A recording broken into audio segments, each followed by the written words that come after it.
Assalamualaikum warahmatullahi wabarakatuh. Bismillahirrahmanirrahim. Alhamdulillahirabbil alamin. Shalatu wassalamu ala atamanil azkayanil akmalani ala sayyidina wa habibina wa syafi'ina wa qurrati a'yunina sayyidina maulana Muhammadin wa ala alihi wa ashabihi wa man tabi'a hudahu wa nahjahu ila yaumiddin. Rabbana shrah lana sudurana wa yassir lana umurana wa hlul 'uqdatam min lisanina yafqahu qawlana. Allahumma inna nabru min haulina wa quwwatina ila haulika wa quwwatika ya dzal quwwatil matin, amma ba'd. Bapak Ibu sekalian yang senantiasa dirahmati oleh Allah, alhamdulillah di siang hari yang berkah dan di bulan yang penuh ampunan ini kita masih diberikan kesehatan, masih diberikan kesempatan untuk bisa hadir di tempat yang mulia ini untuk bersolat berjamaah dan juga untuk menambah pengetahuan kita tentang sejarah Nabi Muhammad SAW. Di kesempatan kali ini kita akan melanjutkan kajian kita setelah kemarin kita membahas tentang Perang Badar. Maka di kesempatan kali ini kita akan berbicara tentang Yaumur Roji wa Bi'ru Ma'unah, tentang tragedi yang dialami oleh para sahabat Nabi di dua tempat yang berbeda. Jadi salah satu tempat ini adalah yang biasa dikenal dengan nama Sumur Ma'unah. Kalau di Indonesia kita punya yang namanya Lubang Buaya, di mana para jenderal kita dibunuh dan dimasukkan ke dalamnya. Tragedinya hampir mirip ya, 11-12 tragedi yang dialami oleh para sahabat.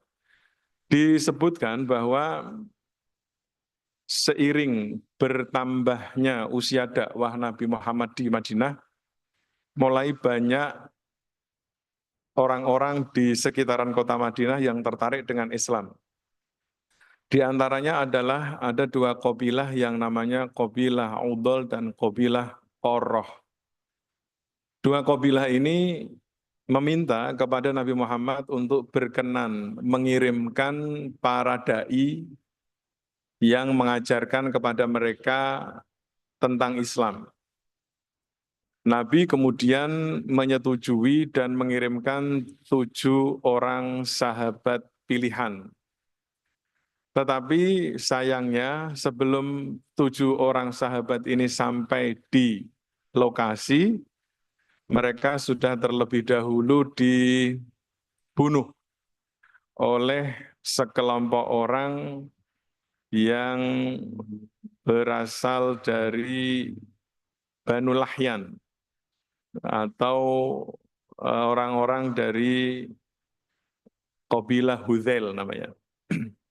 Singkat cerita, setelah mereka diperdaya, kemudian disiksa dan akhirnya meninggal, misi ini gagal. Ini misi pengiriman yang pertama gagal. Ada satu cerita menarik di kejadian ini.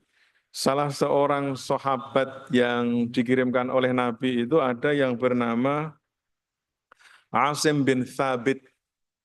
Namanya Asim bin Thabit. Asim bin Thabit ini adalah sahabat yang dijuluki sebagai Dafinul Malaikah. Dafinul Malaikah itu orang yang meninggalnya dan prosesi penguburannya itu dihandle langsung oleh para malaikat. Karena ceritanya ketika sahabat Asim bin Thabit ini mati, jasadnya itu hendak dicacah-cacah oleh orang-orang yang membunuhnya. Tetapi kemudian Allah mengirimkan sekelompok binatang, kalau dalam bahasa kita adalah tawon. Kemudian binatang-binatang kecil ini melindungi tubuhnya dan menyeret jasadnya ke tempat yang sampai saat ini tidak ditemukan di mana tempat itu. Sehingga beliau ini dijuluki sebagai Dafinul Malaikah, atau orang yang kematiannya dikuburkan langsung oleh para malaikat. Usud punya usud dalam beberapa riwayat disebutkan kenapa beliau memperoleh keistimewaan yang luar biasa ini, jasadnya dilindungi oleh Allah bahkan setelah mati. Ternyata beliau ini setiap hari atau di kebanyakan waktunya itu selalu memohon kepada Allah. Doanya atau doa yang beliau panjatkan adalah, ya Allah, sesungguhnya aku menjaga agamamu di siang hari, maka jagalah jasadku ketika aku mati. Sehingga kemudian Allah melindungi jasadnya, dan di beberapa riwayat jasadnya itu terseret oleh air. Jadi ada beberapa riwayat. Prinsipnya orang-orang yang membunuh beliau tidak mampu untuk melakukan apa yang mereka inginkan. Itu kejadian yang pertama. Kejadian yang kedua adalah kejadian yang terjadi di Bi'ru Ma'unah ataupun Sumur Ma'unah. Ini lebih memprihatinkan lagi, lebih kejam lagi. Rasulullah juga sama, orang-orang dari daerah Najd, ini salah satu daerah di Arab Saudi saat ini, mereka meminta kepada Nabi Muhammad untuk mengirimkan da'i atau mengirimkan orang-orang yang mengajarkan agama Islam. Jumlahnya cukup banyak, jumlahnya adalah 40 orang sahabat yang hafal Al-Quran. Jadi ini aset umat, ini adalah aset umat yang sangat berharga. Tetapi apa yang terjadi ketika mereka sampai di daerah dekat Bi'ru Ma'unah ini, mereka kembali diperdaya, dikhianati, dan dibunuh. Dari dua kejadian ini, Rasulullah mengalami kesedihan yang luar biasa, sehingga secara spesifik Rasulullah mendoakan kabilah-kabilah yang berbuat zalim tadi dalam setiap kunut subuhnya. Jadi sehingga dari kejadian ini Bapak Ibu sekalian, ada mazhab fikih yang berpendapat bahwa kunut itu hukumnya tidak sunnah ataupun tidak termasuk sesuatu yang dianjurkan. Makanya tidak heran kalau ada beberapa saudara kita yang kalau subuhnya itu tidak pakai kunut. Karena riwayat ini menjelaskan Nabi Muhammad itu kunut ketika ada musibah. Dalam bahasa fikih diistilahkan dengan nama kunut nazilah. Nazilah itu musibah. Jadi Nabi itu kunut saat sholat subuh itu ya ketika ada kasus pembantaian sahabat tadi. Selebihnya tidak. Nah, dari kejadian ini ada ulama yang berpendapat bahwa Rasulullah itu subuhnya tidak pakai kunut. Nah, ini salah satu pendapat. Karenanya kalau kemudian kita bertemu dengan saudara-saudara kita yang tidak berkunut, maka ya santai saja. Ada dasarnya, jadi tidak perlu diperdebatkan. Tapi konon katanya orang-orang yang biasa mempermasalahkan kunut, yang kunut dan yang kunut sering diributkan, kabarnya sekarang sudah tidak memperdebatkan lagi. Karena yang biasa memperdebatkan sudah sama-sama tidak sholat subuh. Jadi sudah, ya kan, sudah nggak sholat subuh, jadi nggak ada yang perlu diperdebatkan. Nah ini contoh ya Bapak Ibu sekalian, dari sejarah kita bisa mengambil hukum. Ya, ini salah satunya adalah kejadian yang dialami oleh para sahabat Nabi. Nah, dari kejadian ini ada beberapa pelajaran menarik yang perlu untuk kita ambil dan kita bawa pulang untuk direnungkan. Pertama, mengajak sesama untuk melakukan kebaikan itu bukan hanya tanggung jawab kiai, ustadz, atau orang-orang yang selevel dengan mereka. Nyatanya, Rasulullah mengirimkan para sahabatnya untuk menjadi delegasi, untuk menjadi duta Islam. Sehingga dari kejadian ini kita perlu untuk melihat ke dalam diri kita bahwa sejatinya masing-masing kita ini adalah duta kebaikan. Jadi Bapak Ibu tidak perlu menunggu untuk punya ilmu banyak, tidak perlu menunggu untuk punya banyak pengetahuan agama baru berdakwah. Jangan. Tapi setiap kebaikan yang kita miliki, mari kita tularkan kepada orang lain. Jadi seumpama Bapak Ibu punya keahlian di bidang tertentu yang mungkin secara langsung tidak ada kaitannya dengan agama, ajarkan, tularkan, bikin tutorialnya di YouTube, mungkin barangkali ada yang tertarik. Atau mungkin jadikan status WA, siapa tahu menginspirasi orang lain. Meskipun itu sesuatu yang sangat remeh sekali, sangat simpel sekali. Karena kadang yang simpel menurut kita itu ternyata solusi bagi orang lain yang membutuhkan. Nah, ini yang pertama.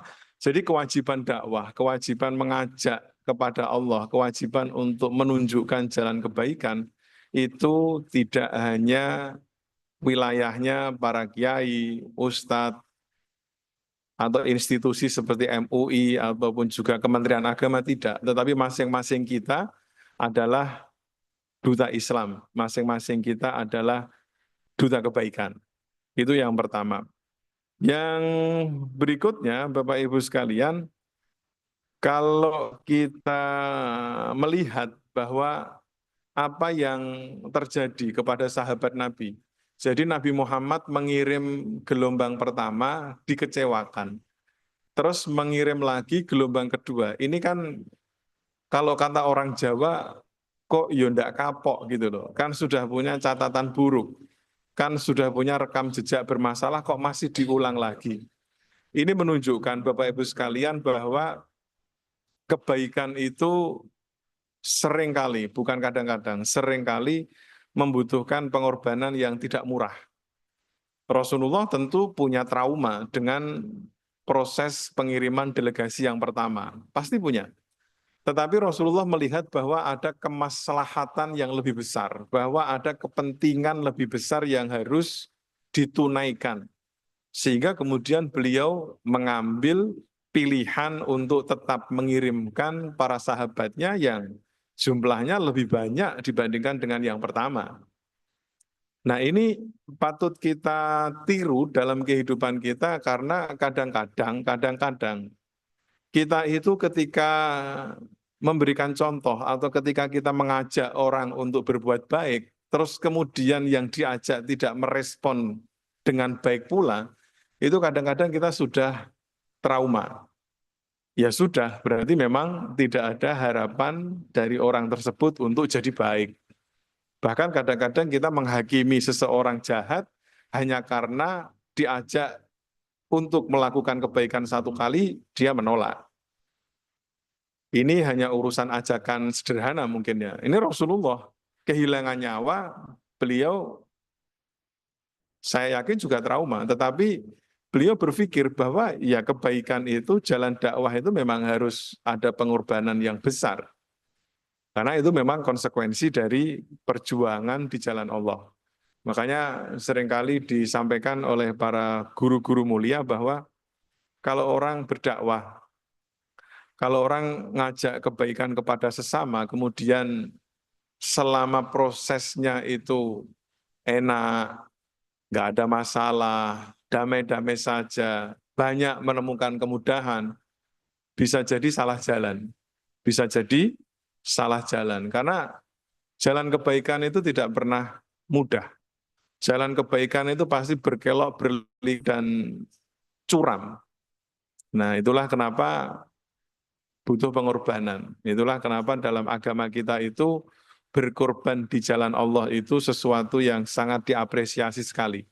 Karenanya Allah berfirman dalam Al-Quran, وَمَنْ أَحْسَنُ قَوْلًا مِمَّنْ دَعَا إِلَى اللَّهِ وَعَمِلَ الصَّالِحَا وَقَالَ إِنَّنِي مِنَ الْمُسْلِمِينَ. Tidak ada, kata Allah, tidak ada yang lebih baik dibandingkan dengan orang yang mengajak sesama menuju kebaikan, beramal salih, dan berkata sesungguhnya aku termasuk orang yang muslim.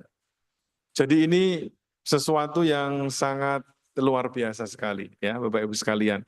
Nah, dakwah itu atau ajakan kebaikan itu yang paling mujarab, yang paling mengena di hati adalah dengan sikap. Dengan sikap. Jutaan dalil itu akan pupus dengan satu perilaku menyimpang. Jadi kalau ada orang dalilnya luar biasa, ngomongnya pinter, tapi kemudian attitude-nya, akhlaknya bermasalah, saya hampir yakin orang tersebut akan dicap buruk oleh lingkungannya. Itulah kenapa ada ungkapan dakwah itu dengan lisan juga dengan tindakan. Nah, ini dakwah kita hari ini. Jadi kalau hari ini ingin membangun citra Islam yang baik, caranya gampang. Jadilah Muslim yang berakhlak mulia. Jadilah Muslim yang mencerminkan budaya-budaya santun dalam Islam. Itu sering, itu penting. Jadi jangan hanya menampakkan gegap gempita ketika sholat tarawih saja. Jangan hanya menampakkan gegap gempita dalam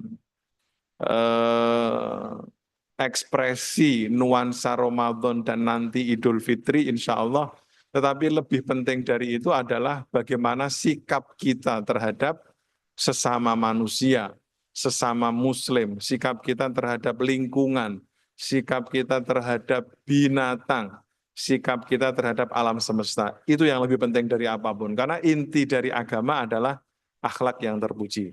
Nah, ini pengorbanan. Jadi pengorbanan yang harus dilalui oleh para sahabat Nabi terkait dengan jalan dakwah. Nah, terus yang berikutnya adalah kita mungkin bertanya, atau Bapak Ibu mungkin ada yang bertanya, bukankah Nabi Muhammad itu manusia yang paling dicintai oleh Allah? Apakah Allah tidak mampu untuk melindungi para sahabatnya agar tidak terbunuh? Kan Allah bisa menciptakan prosesi dakwahnya itu tidak usah berdarah-darah, tidak usah bertaruh nyawa. Kenapa nggak dibikin yang mudah? Pun seandainya pasti Allah bisa lah. Ada sahabat itu dipukul pakai pedang, pedangnya yang patah, bukan kepalanya yang putus. Kenapa Allah harus menghadirkan kepada kita gambaran-gambaran sengeri ini, gambaran-gambaran setragis ini? Bapak Ibu sekalian, ada dua hal yang perlu menjadi catatan bagi kita menyikapi pertanyaan tersebut. Yang pertama, Bapak Ibu sekalian, kita semua ini punya tanggung jawab untuk menegakkan Islam semampu kita. Masing-masing dari kita. Masing-masing dari kita itu punya tanggung jawab untuk menegakkan Islam seoptimal yang kita mampu. Itu yang pertama. Ini tanggung jawab. Yang kedua, dalam rangka untuk menegakkan yang pertama tadi, menegakkan Islam yang optimal tadi, harus melalui jalan dan cara-cara yang tidak mudah. Itu rumus. Jadi berislam itu pasti berat. Berislam itu jalannya pasti berduri. Nah, kenapa Allah menciptakan jalur yang rumit bagi mereka yang ingin berkomitmen dengan agamanya? Allah ingin melihat di antara sekian banyak yang mengaku Muslim, di antara sekian banyak yang mengaku beriman dengan lisannya, berapakah dari mereka yang benar-benar pengakuan itu merasuk ke dalam perilaku. Semua orang boleh mengaku. Semua orang boleh mengaku bahwa kami mencintai Allah. Kami berpuasa untuk Allah. Kami sholat karena Allah. Tetapi ujian dari loyalitas itu akan nampak pada kondisi-kondisi yang sulit. Bukan pada kondisi-kondisi yang mudah, pada kondisi-kondisi yang flat atau default. Tidak. Kecintaan itu, loyalitas itu akan nampak dalam ujian. Nah, sehingga tidak perlu ditanya, kenapa ada pemandangan yang tragis, kenapa ada pemandangan yang memprihatinkan? Ya Allah ingin melihat komitmen kita. Apakah dengan kejadian seperti itu, kita akan mengendorkan semangat kita untuk menyuarakan Islam, ataukah justru sebaliknya? Dengan kejadian-kejadian ini kita belajar bahwa di jalan Allah, di jalur dakwah, tidak ada yang mudah. Tetapi apapun itu, asalkan komitmen kita kuat, seperti kata Allah, walladzina jahadu fina lanahdiyannahum subulana. Kata Allah, orang-orang yang berjihad di jalanku. Jihad itu pasti susah. Jihad itu nggak mungkin cuma ecek-ecek. Nggak. Jihad itu pasti repot. Orang-orang yang berjihad di jalanku, berusaha keras di jalanku, kata Allah pasti. Kata Allah pasti. Dan janji Allah tidak akan diingkari. Pasti akan aku tunjukkan baginya jalanku, kata Allah. Jalanku, kata Allah. Bukan jalan kita. Bukan jalan siapapun. Allah akan tunjukkan jalannya sendiri. Itulah kenapa tanggung jawab kita sebagai manusia adalah berikhtiar. Tanggung jawab kita sebagai manusia adalah berusaha untuk menjadi baik. Berusaha untuk mengajak sesama menjadi baik. Urusan dia seperti apa, kesulitan apapun yang nantinya akan terjadi, konsekuensi dari apa yang kita lakukan, serahkan itu kepada Allah, maka Allah akan menunjukkan jalannya. Jadi itu Bapak Ibu sekalian yang bisa saya sampaikan di kesempatan yang baik ini. Semoga bermanfaat, semoga semakin menambah ketebalan iman kita kepada Allah Subhanahu wa taala, semakin memantapkan kita semua dengan seiring bertambahnya usia bahwa Allah itu tidak akan pernah meninggalkan kita dalam kondisi serumit apapun. Jadi yakinlah bahwa Allah tidak akan meninggalkan kita, dan yakinlah bahwa setiap mereka yang berjuang di jalannya pasti akan ditanggung kehidupannya oleh Allah Subhanahu wa taala. Itu saja yang bisa saya sampaikan di kesempatan kali ini. Ini sekaligus perjumpaan terakhir untuk tahun ini. Saya dapat jam dari teman-teman BPI itu 4 kali, mungkin yang paling banyak, karena mungkin yang paling senior. Jadi insya Allah ketemu lagi dengan kami tahun depan di Ramadan 1447 Hijriah. Dan Ramadan tahun depannya lagi, dan Ramadan tahun-tahun yang akan datang.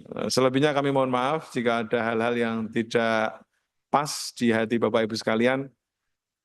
Ada penjelasan yang kurang mengena di hati atau ada penjelasan yang dianggap tidak tepat, saya mohon dibukakan pintu maaf yang selebar-lebarnya.